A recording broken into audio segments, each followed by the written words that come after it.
할렐루야. 11월 17일 목요일 매일 성경 묵상 가이드입니다. 오늘 본문의 말씀은 예레미야 애가 1장 1절에서 11절 말씀입니다. 오늘은 예레미야 애가로 들어가는데요. 예레미야 애가는 문체의 형식이 시에 속합니다. 그 이유가 총 5장까지 있는데 각 장의 각 절은 히브리어 알파벳의 첫 글자로 시작을 하거든요. 히브리어 알파벳은 알렙, 베타, 김멜 이런 순위인데 영어로 A, B, C죠.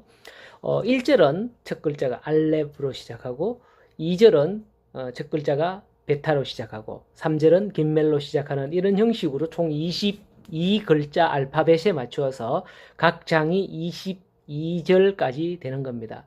예가 전체를 보면 1장, 2장은 22절, 그리고 중간에 있는 3장은 66절, 그리고 4장, 5장은 다시 22절씩으로 해서 이렇게 3장을 기준으로 앞장들과 뒷장이 균형을 맞춰 갑니다. 이러한 시적 리듬을 맞추어서 기록한 내용은 비탄을 없는 내용의 기도인 것이죠. 이러한 시의 형식임에도 불구하고 예레미야 예가는 시가서에 포함된 책이 아니라 선지서에 끼어 있는 겁니다. 예루살렘은 인류 역사 중에서 핫한 장소 중에 한 곳이죠. 지금도 중동 전쟁이 진행 중에 있는데 그 중심에는 이스라엘이 있어요.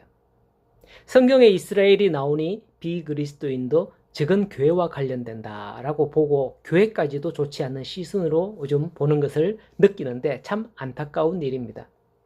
예루살렘은 하나님의 택한 백성의 수도였기 때문이죠. 예루살렘에는 하나님의 성전이 있으므로 하나님이 이스라엘 중에 거하심을 실증하는 임재의 처소였습니다.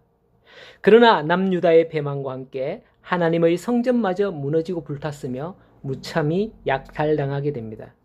시드기야 왕 때에 바벨론 군대에 의해서 약 2년간 포위된 예루살렘은 굶주리고 목말랐으며 심지어 자녀들까지 잡아먹어야 할 정도로 비참한 치욕과 절망만이 남았던 겁니다.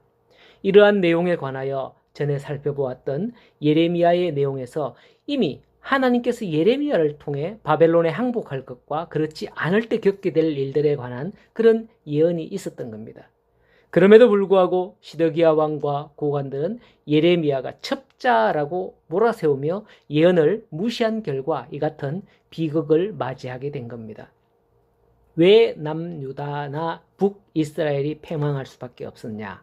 지리적으로 남쪽엔 원래부터 강대국이었던 애굽이 있었고요. 저기 위쪽 북쪽에는 신흥 강국이 된 아수르나 또 아수르를 무너뜨리고 뒤이은 바벨론이 있었기에 이 중간에 끼인 이스라엘은 실리를 추구하면서 이쪽에 붙었다가 저쪽에 붙였다가 한 거예요. 이쪽에 붙으니 저쪽이 밀고 내려오고 저쪽에 붙으니 이쪽이 밀고 올라옴으로써 중간에서 샌드위치가 된 거죠. 오늘날도 마찬가지입니다. 하나님의 말씀을 무시한 처사는 결국 하나님의 진노의 심판밖에 남지 않습니다. 부디 바라기는 우리나라가 하나님의 말씀에 어긋나는 법률과 제도를 제정하지 않기를 바랍니다. 이러한 상황이 우리나라의 상황 아닌가요? 정권이 바뀔 때마다 미국과 일본에 붙었다가 중국에 붙었다가 하면서 실리를 추구하지만은 결국 이스라엘과 같은 종국을 맞지 않을까 심히 걱정되기도 합니다.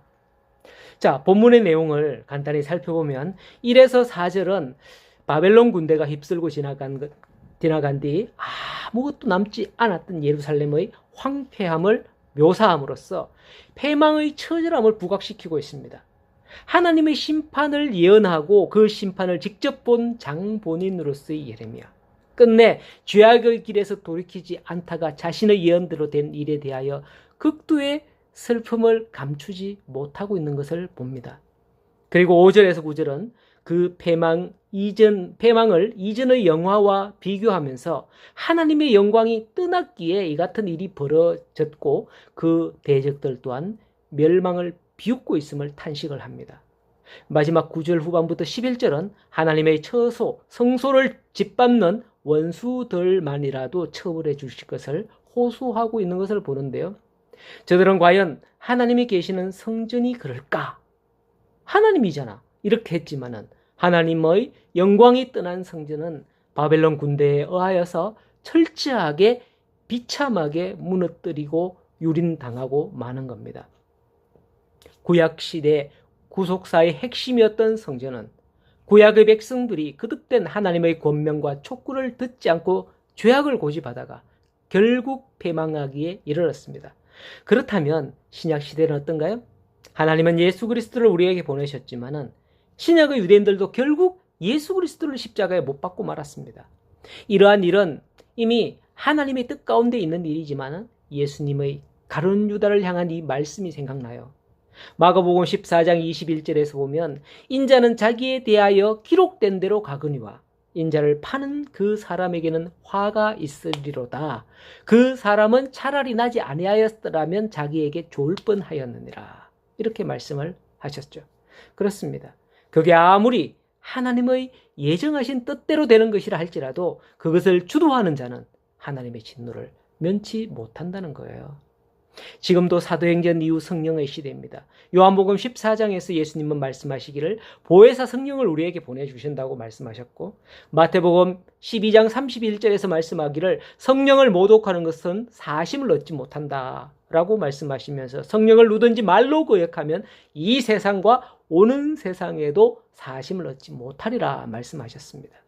지금은 예루살렘 성전도 없는 성령의 시대입니다. 오늘날 우리는 하나님의 말씀을 통해서 이 죄악된 길을 돌이키고 우리 안에 내주하신 성령과 성령의 전을 무너뜨리는 그런 무지한 일이 없어야 할 겁니다. 이 예레미야 애가를 보면서 우리가 다시는 이러한 일을 겪지 않도록 항상 기도하고 성령과 함께 기뻐하는 삶에 동참하며 나아가게 되는 우리 모든 성도들이 되기를 간절히 소원합니다. 오늘 하루도 승리하시기 바랍니다.